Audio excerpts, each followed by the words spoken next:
Alright, we've got 2 more sections left. This is section 12.7, talking about more specifics with geometry. Now we're going to talk about it on a coordinate plane.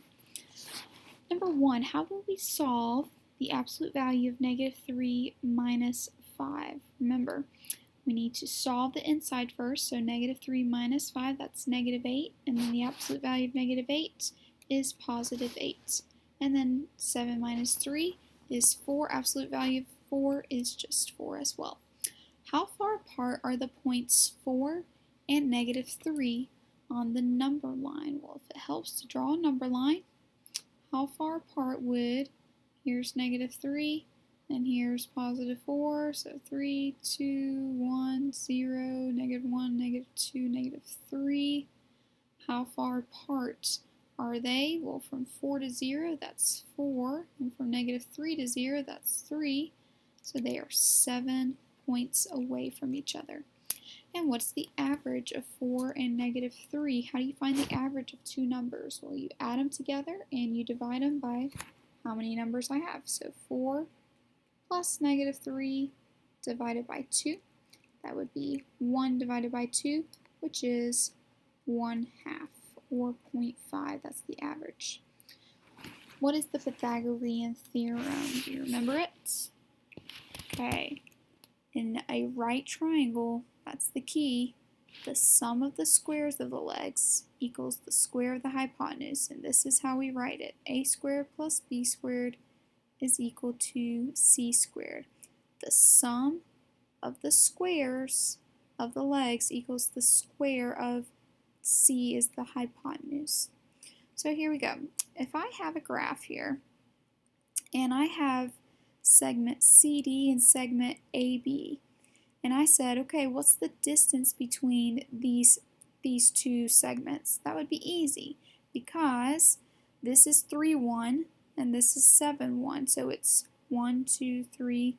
This one is 4 away from one another, and this is a vertical line, so I can count 1, 2, 3, 4, 5, and this is 6 units apart. But what do I do about segment EF when it's a diagonal? Well, they have come up with a way to find the distance for a diagonal using the Pythagorean theorem. Notice, if I were to draw dotted lines here and I were to connect them, I have made a right triangle. Therefore, whatever this distance is squared plus whatever this distance is right here squared should equal d squared as well too. Now we're not going to solve the whole thing, okay? Don't worry. But we are going to have to memorize this formula right here.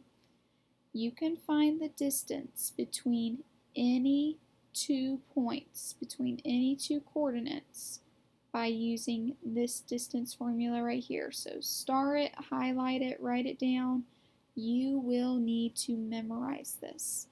Remember, x sub 2, that's going to be whatever your second x value is, whatever your first x value is right there, and then same for the y values there, just like when we were using slope.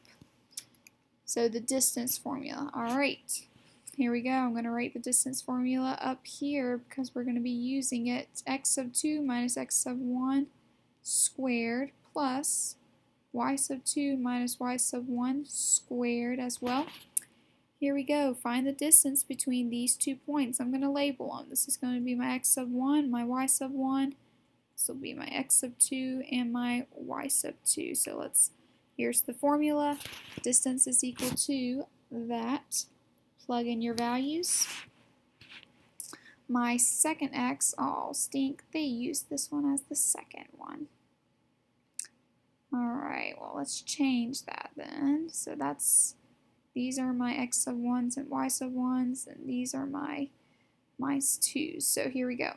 X sub 2 is -3. X sub 1 is +2. The formula says to subtract those and then square it. My y squared is my 5, so plug in the 5 there, minus y sub 1 is -6. Make sure you don't forget that negative there. And then all of that whole quantity, this whole quantity is going to be squared.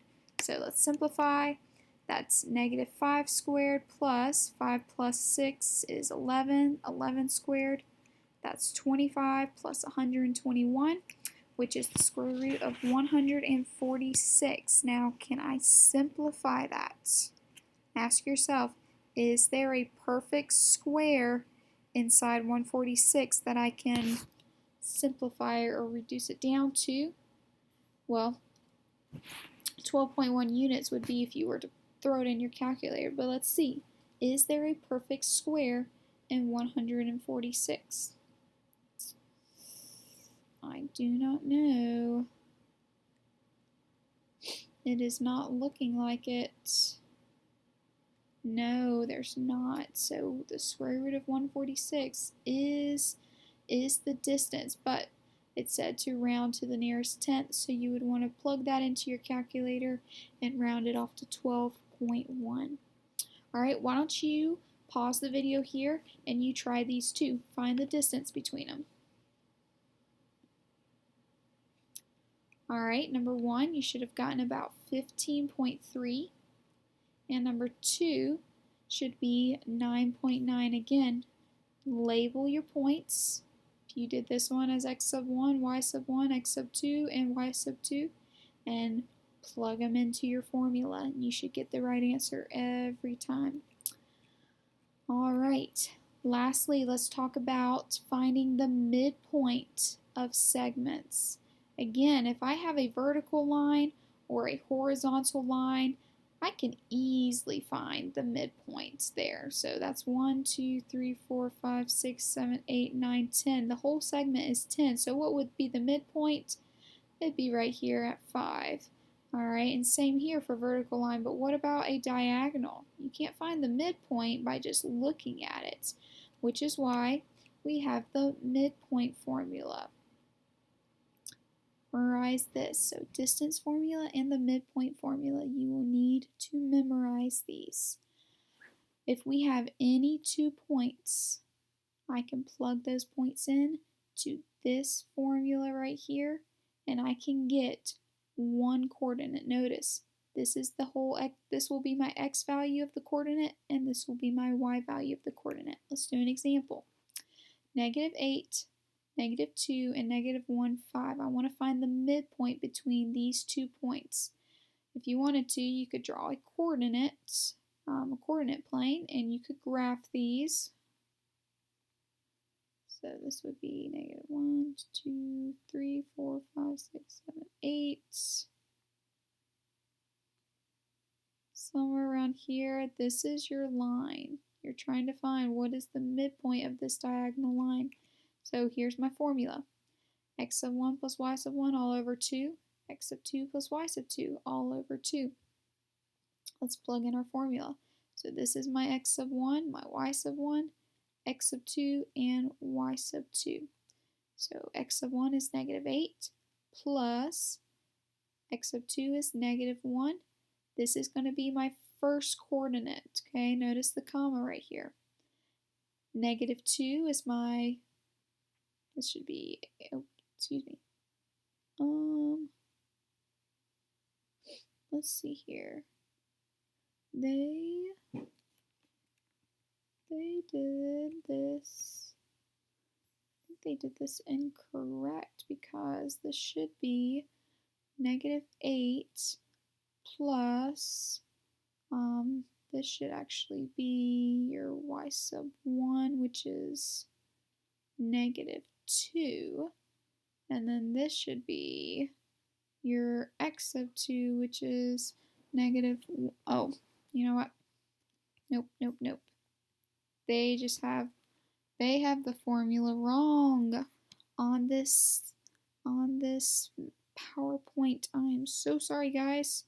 Okay. Maybe you caught that already. Alright, here we go. What should the formula be? If you were to go back to this slide right here, it is, get my pen out, x sub 1 plus x sub 2 all over 2. Y sub 1 plus y sub 2 all over 2 because this is your x and this is your y. Mark that out. Wrong formula, wrong formula. Okay, here we go. So this is correct. This is just the wrong formula. It should be x sub 2. It should be y sub 1. Negative 8 plus negative 1, negative 2 plus 5. So negative 8 plus negative 1 is negative 9 over 2. And negative 2 plus 5 over 2 is 3 over 2. So what is the midpoint of these 2 points? It would be roughly about negative 9 over 2, 1 and 1/2.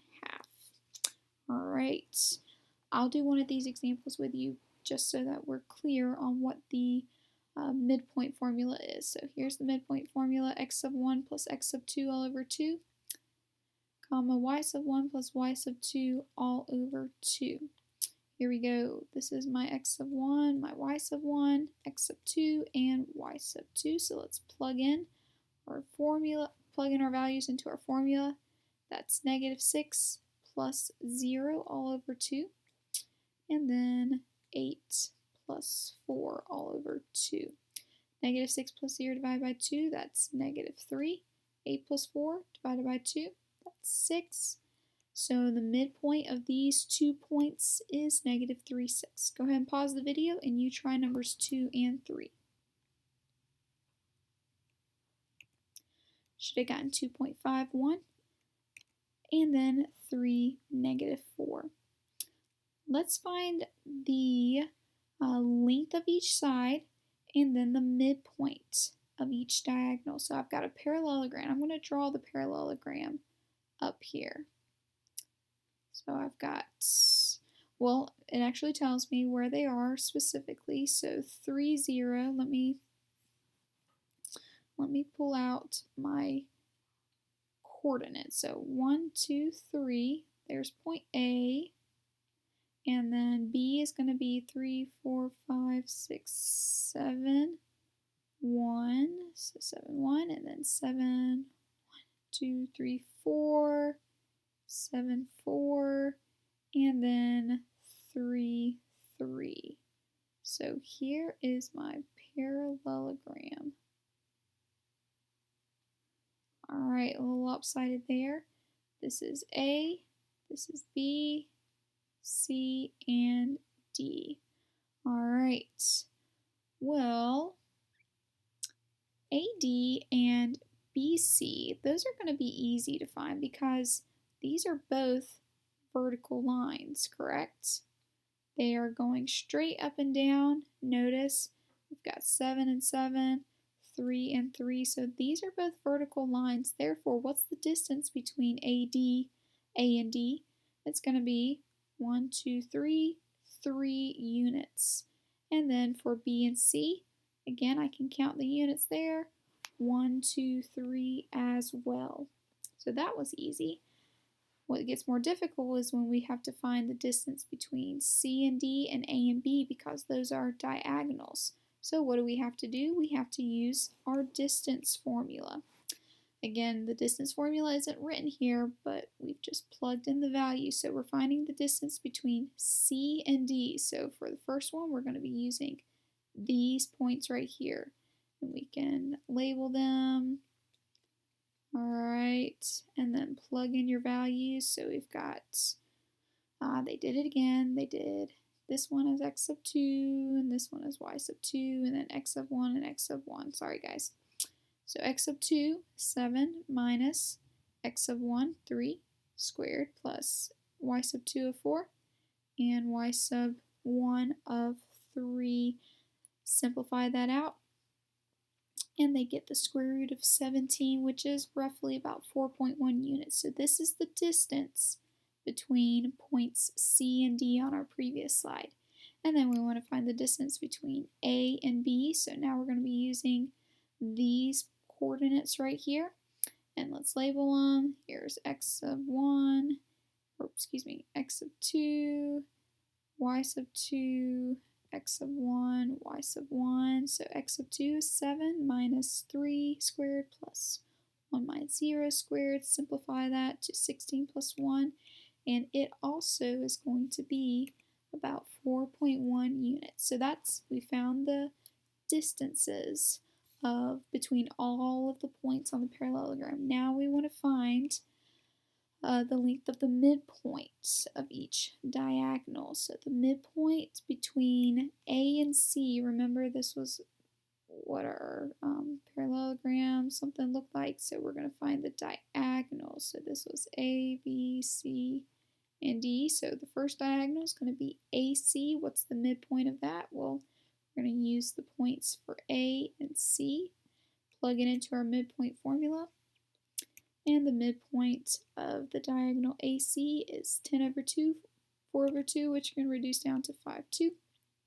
So 5, 2 is going to be the midpoint for AC, somewhere around there. And then we've got another diagonal of DB, or BD. Now we're going to use these points here for B and D, plug those into our midpoint formula, and the midpoint of that one is also going to be 5, 2. Alright, I'll be on the next video doing some of the problems in your exercises.